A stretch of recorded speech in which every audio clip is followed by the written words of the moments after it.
Hey guys, Verbal Engine 95, recording live from the local county prison cell. This is a fight that has been very, very long requested. It's been very, the fan bases for both of them are very large. This would be a very popular fight if it happened.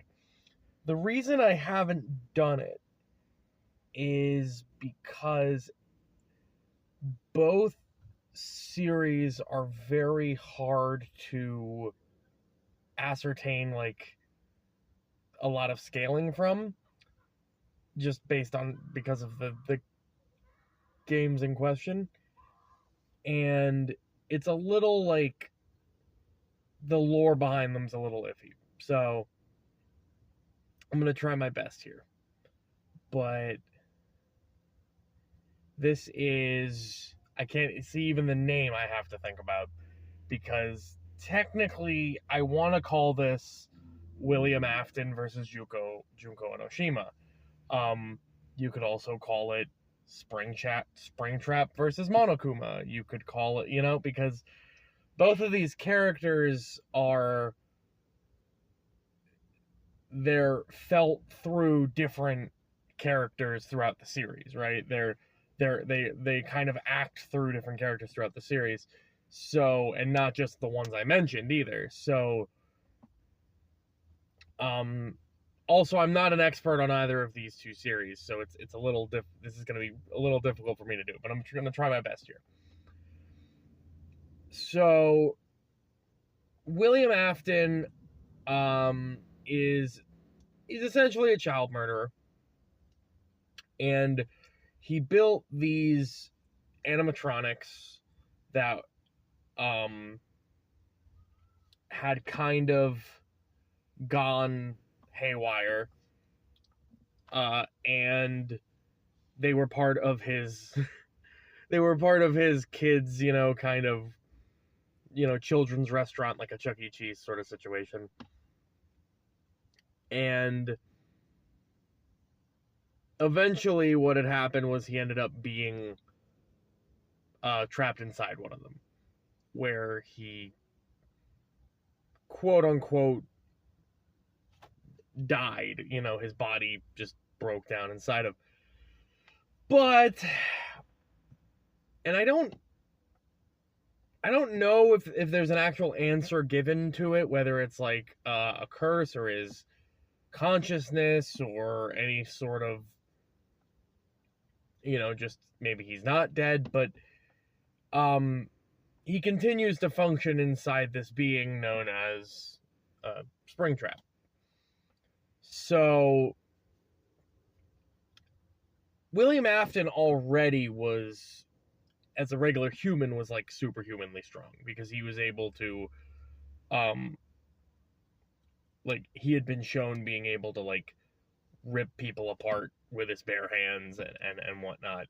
And I think there was even a lore segment where he, like, one of his animatronics was scaled to running the actual speed of the animal it was based, right?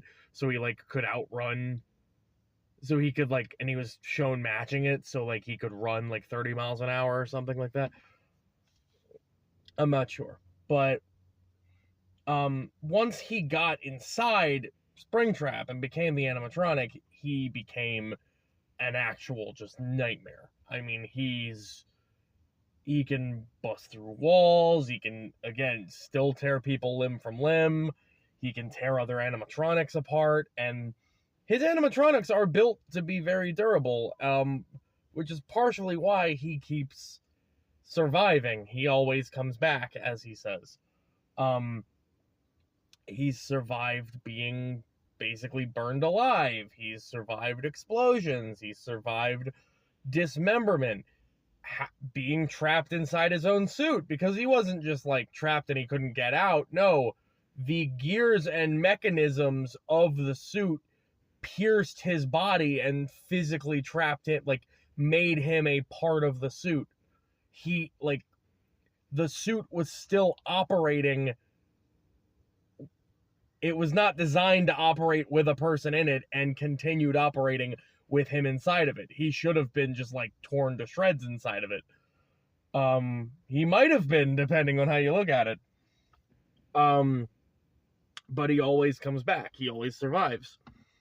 And he didn't just survive for like this. These games span for, or at least from the origin of the game story to where it's at, they span, like decades. So this is not just, it's not like he survived long enough and it would kill him eventually.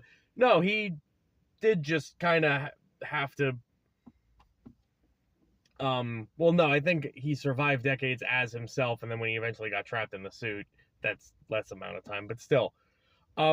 He even grafted his own consciousness into an arcade, I believe it's an arcade game, where he became known as Glitch Trap, which is basically just the digital avatar of Springtrap inside of this arcade game.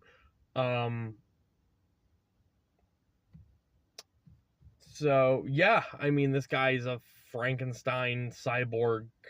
Just, like I said, he's a nightmare.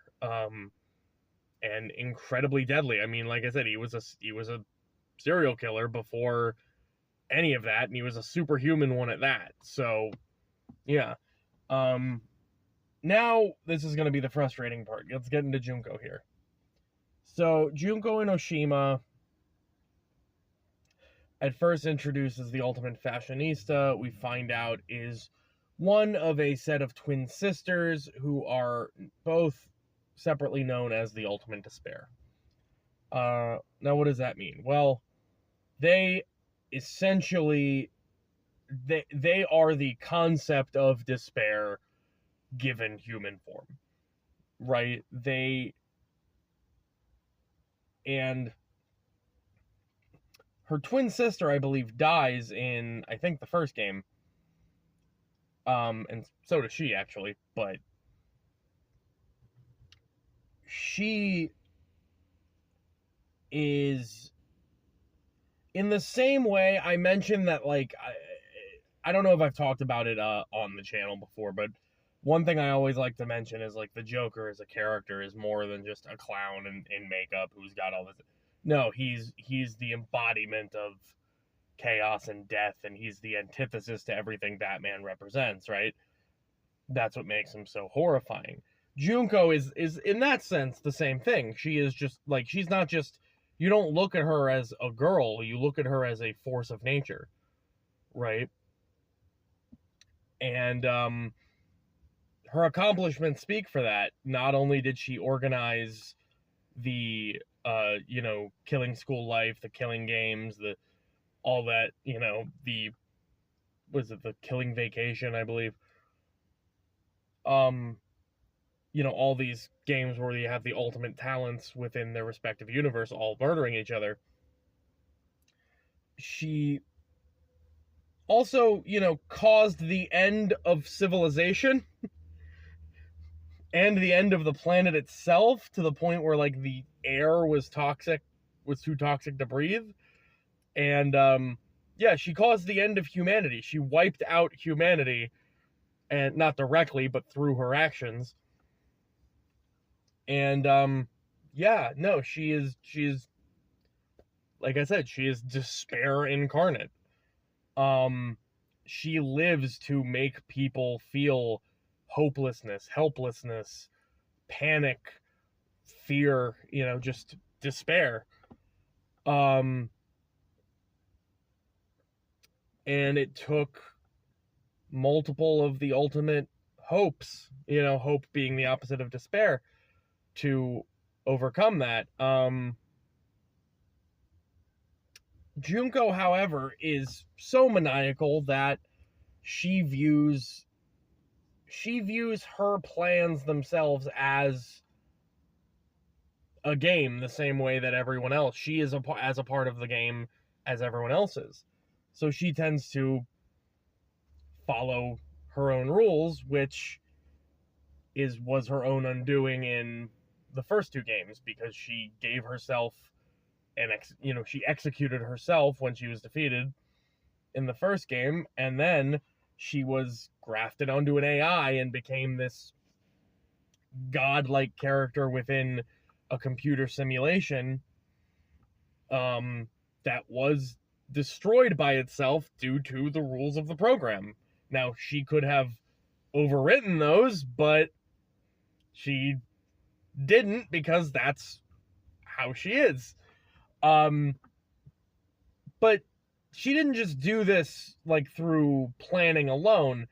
She, well, not her herself, but she has the assistance of many different super intelligent robot teddy bears known as the Monokumas. And they are Monokumas because there are thousands upon thousands of these. In the computer simulation world, they even said that they had, what was it, 10 to the power of 60 Monokumas within that. You know, it's a computer simulation, so you can do anything. But just so you're aware, that's more than the number of atoms in like our galaxy. That's how many Monokumas were able to be programmed into this computer simulation. But yeah, she eventually has a machine that just endlessly makes Monokumas, and all these Monokumas, again, in certain incarnations, like in the computer simulation, they were basically invincible, because they were designed to be that way, because you can have them do anything in a simulation. But they're not slouches either. They all have bombs inside them. They can be destroyed, but you know, they are durable and they are dangerous, especially within the, you know, Hope's Peak Academy, which is her kind of like stomping grounds, that, you know, she has pretty much full domain over the entirety of the building, and the building is pretty much a testament to just being a death trap. It is designed for the students to kill each other, but it's pretty, like, you know, like, she's made to kill her sister to fake her own death. She had a bunch of spears just come out of nowhere and impale her, right?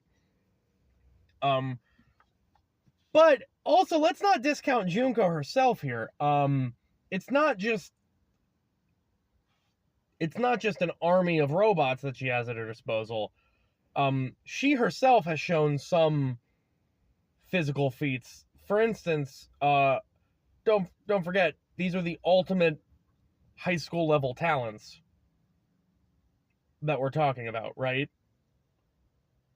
And she's shown on a few occasions actually, you know, keeping up physically with some ultimate level athletes. Now I say ultimate high school level as in like they're prodigies. They're not like the greatest on earth, but they are, like, you know, they're the greatest like teenage, you know, of whatever their talent is on earth. Like, there's an ultimate boxer, there's an ultimate baseball player, there's an ultimate track runner, there's an ultimate swimmer. She's shown to be able to physically match some of these students, so she would be like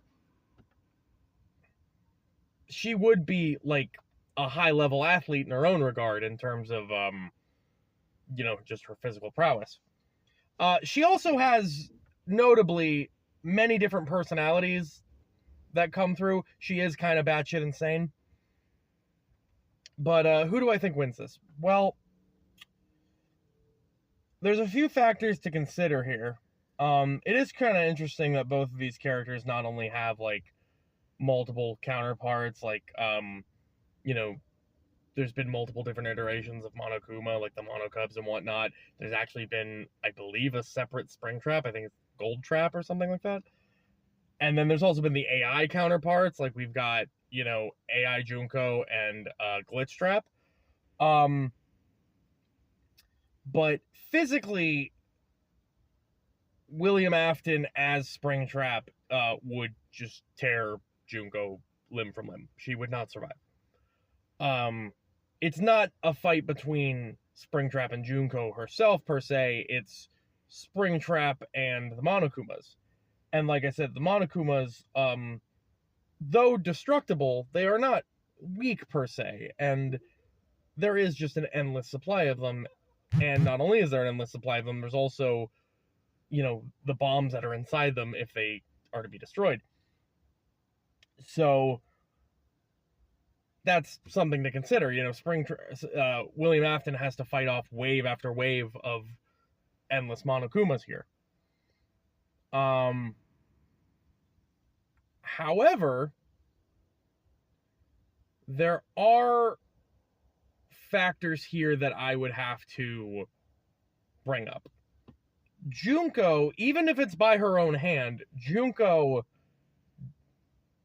was killed and brought back through some unofficial means, whether it's the AI, or whether it's somebody else acting in her name, or somebody taking up the mantle of Junko, right? Junko dies in her game. William Afton never officially dies in any of the games, as far as I'm aware. So, and again, this guy has survived explosions, similar to like what's in the Monocubs, right? He's survived being torn apart. He's survived being lit on fire, right? And just staying on fire.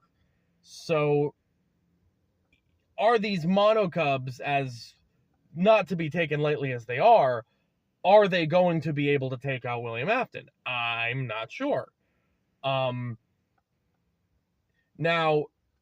I pointed out that Junko is insane. That's something that Afton could potentially use to his advantage. He's not exactly the most stable guy or strategic guy, but these are both genius level intellects. Afton more so in the mechanical sense, Junko more so in like the plotting and planning. But like I said, Junko's big weakness is that she plays by the games of her, or she plays by the rules of her own games. So, I mean, Afton's not gonna like do any detective work to figure out